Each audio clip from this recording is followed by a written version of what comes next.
directly Annabella for the first presentation. Annabella will have actually 3 presentations here today, and the one that was meant to be delivered by Luis Santos, her colleague, he couldn't be with us, and she's taking this one as well, and she's starting us off with a very interesting presentation on the learning context in Portugal during COVID-19 pandemic.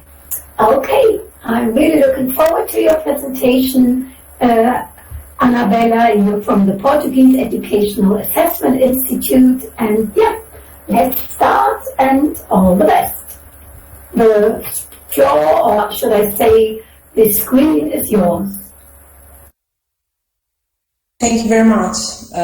Yes, I think I will do a lot of talking today, because I will also presenting for my colleague that unfortunately cannot be here. It was supposed to be him to present this communication. I will see, during the last year, Portugal has closed all schools and sent all students home by the mid of March, and all the students finish the school year through at-a-distance learning strategies. In fact, only the students from the upper secondary schools come back by the end of May to present lessons in order to prepare themselves for the national exams to enter university. So by the beginning of this year, the Portuguese Institute that is responsible for the student external assessments implemented an online assessment to a sample of students enrolled in the 3rd, 6th and 9th grades. These grades were chosen because we actually used to have national assessments in the end of the 2nd, 5th and 8th grades, and unfortunately, due to this pandemic situation that we were living at that time, we didn't administrate those assessments. So when we decided to have this diagnostic assessment or diagnostic study, we chose the students that were exactly enrolled in the following grade after the grade they used to have these national assessments.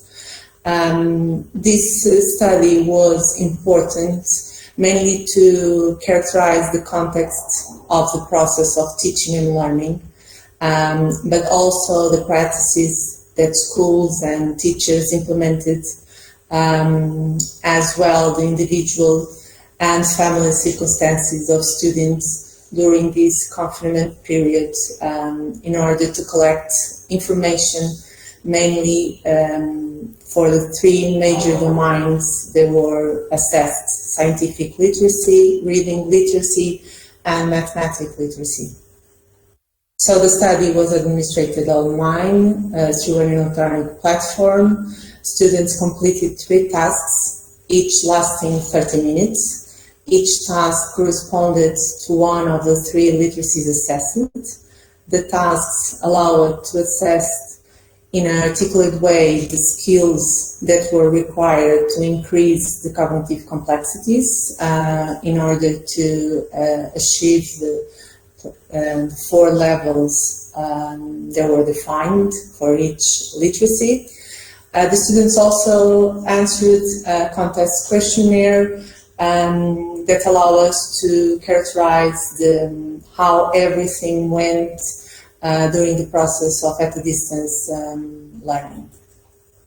So for this particular study, our national teams developed a literacy concept that was adopted and understood as the knowledge and skills that allowed students to select information giving it meaning and analyzing it critically in order to actively participate in everyday situations, solving problems, making decisions, and communicating in different contexts. So this was a little bit different from our national assessments, because in our national assessments we usually evaluate content, curricular content. So for this particular study, this literacy concept was developed in each of the areas, and 4 levels in each of them were defined. The study had this major goal of assess whether students can mobilize their skills in these 3 areas, but it also has to take into account the 2 legal documents that are already implemented in Portugal for these levels of education: the profile of students upon leaving mandatory schooling, and what is called the essential learning goals in Portugal.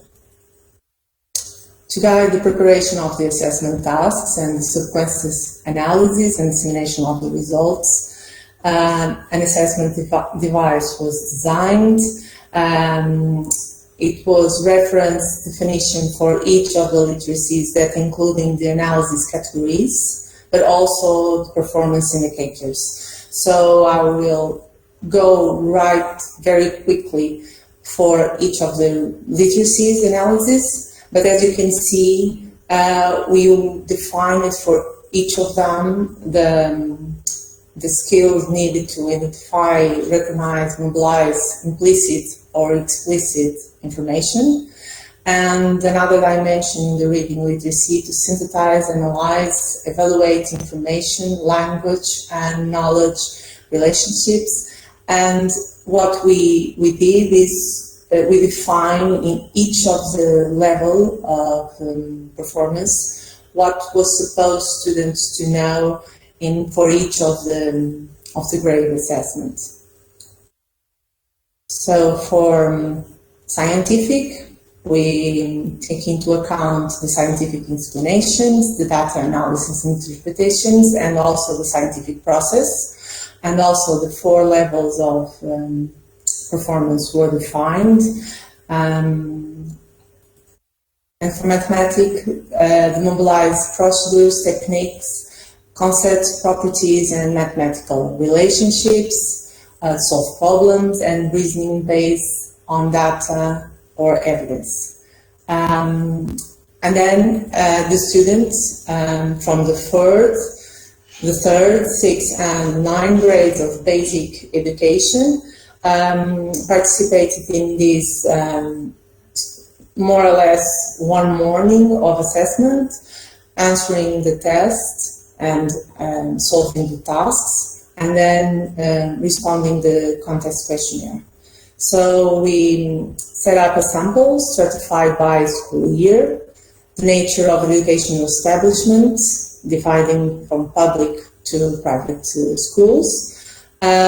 Another indicator we used to stratify the sample was the school social action.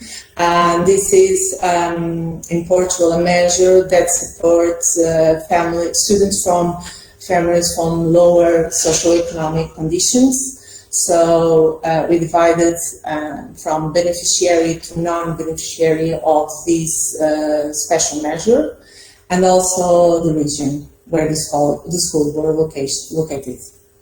So 313 randomly schools were selected, with more than 1,400 classes sampled to participate. As you can see, we got the response rate slightly below the expected due to the second closure of the schools before the end of the test administration. After being closed in 2020 for more than 3 months, the last period of classes entirely, this year, by the end of January until the beginning of April, our schools were closed again, so we weren't able to finish and to get a bigger response rate because students were sent back again home. So when we take a look of what are those students, what we realize is that some of them have a greater impact of the retention during the school career, and we see that retention affects mainly boys and more the older students. In the 9th grade, students from boys that are enrolled in these schools are affected in 30% by this fact of being written in a school year. But it's also, for us, it was also a concern that in the 3rd grade, it's part of the beginning of the primary school in Portugal, we got these high rates of 10% for boys and also 7% for girls of grade repetition. About the distribution of ages, what we see is typically the students are from what we call the model age for that grade. But due to this retention that affects the students, we also have older students participating in the study. What students felt more during the time they were at a distance learning were that they We have 3 more minutes, Annabelle. Okay, so I will try to go faster. They actually refer that they miss the sport organized by school, despite the grade they were in. And the second thing was they considered that it was easier to use the computer to learn. It's also interesting to take a look of some of the results and understand that the majority of the students are able to complete the tasks in a great success, whatever the literacy that we are talking about. But there are some difference when we take a look at the private sector and the public sector. We find better results in the private sector than in the public, and the better results are in the 9th grade in reading and in the 3rd grade in mathematics. When we take a look about the average and interesting performance of students, we see that they are in favor of girls for reading and in favor of boys for mathematics, and also in science only for the 6th grade of students. And we also find difference between students' performance. When we are talking about students, they are beneficiary for this measure called AS, from these economical measures. Students tend to get lower performance if they are from disadvantaged families. And they also, if they don't speak Portuguese at school, they also get lower results. Some of these results that we found in our diagnostic assessment confirm what we know about international studies. We also know that if students have access to technological resources, they got better results than the students without any access at home, mainly in reading.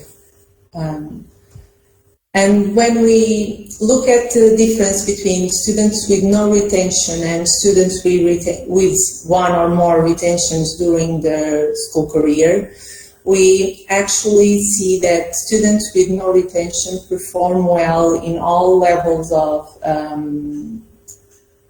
in every grade and also in every literacy assessed. It's the same for reading and for science and also for mathematics. We also it was very interesting to understand and to know that when students reported it having always synchronous lessons, and the difference between the difference in results from these students to the ones who reported never having synchronous lessons, it's as can you see, about 10 points for reading in the 6th grade and almost more than 8 points in mathematics. So having these synchronous lessons showed that was very important, even if they were just to have contact with the teacher and structure the learning for that week, for instance. So the number of students with one or more retention gradually increased through schooling, as I told you already. And it is in the 9th grade, there is a higher percentage of students who have already registered at least one retention throughout their school career. Boys have a higher percentage of retention than girls in the 3 grades, and students with one or more retention perform lower than students with no retentions. Students from disadvantaged socioeconomic backgrounds had lower performance levels. Girls perform better than boys in reading literacy in all grades. Boys perform better than girls in mathematics literacy in all grades. And the gender gap is bigger in mathematics literacy in the 6th grade in favor of the boys, and in reading literacy in grade 9 in favor of girls. Not speaking Portuguese at home seems to affect more the performance of students at reading and scientific literacy. Students who attend private schools seems to obtain better results in all literacies and in all grades, but also in all levels of proficiency. The difference between results of students from private and public schools is even more expressive in the 9th grade, considering the 3 literacies aggregated. Girls, regardless the grade reported, in a greater percentage have felt alone during the periods of which they continue to learn from home, where the younger pupils, and mainly the girls, who indicated they liked to learn alone and that it was easy to use the computer to learn. A higher frequency of synchronous lessons by students seems to correspond to a better performance in all the 3 literacies and in all grades. And students who reported not having access to any technological resources at home seems to have consistently worse performance than other students, even when it comes to those who have to share their technological resources with others' household elements. So that's the main conclusion of these exploratory studies and this preliminary analysis. Thank you very much. If you have any questions. Yeah, thank you so much. Annabella, we have about a minute for questions left, and yeah, I have a look to the chat. Right now there is no question, but put in your questions in case you have some. I picked them up, and to start us off, I wondered, Annabelle, if you have a take on the gender difference. I mean, this gender difference, reading and mathematics, it's so old. Do you have any ideas, hint, how can you act upon it? Will we have to live with that for ages? Sorry, I don't know if I can hear you correctly because it was a background noise when you speak, but if I understood it well, you were asking if when we take a look at these gender differences, what we can do to ensure them. Am I correct? Exactly. What can we do with these gender differences? Actually, I don't know. I work in an assessment institute for external evaluation, and I'm a sociological professional from my background. And what I usually do is the diagnostic.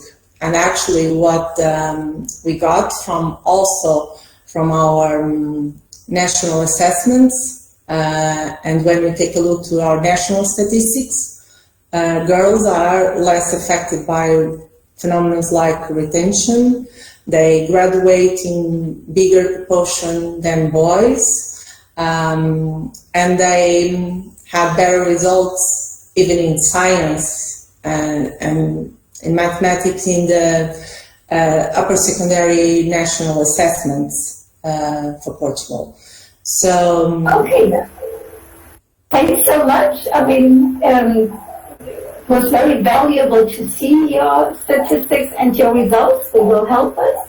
And unfortunately, the time is up, and we move on to the next presentation. Thanks so much for your presentation, and we will listen to you again, Annabella. Thank you. And I wonder if somebody from the technical assistance can start us off with the next slide. And in the meantime...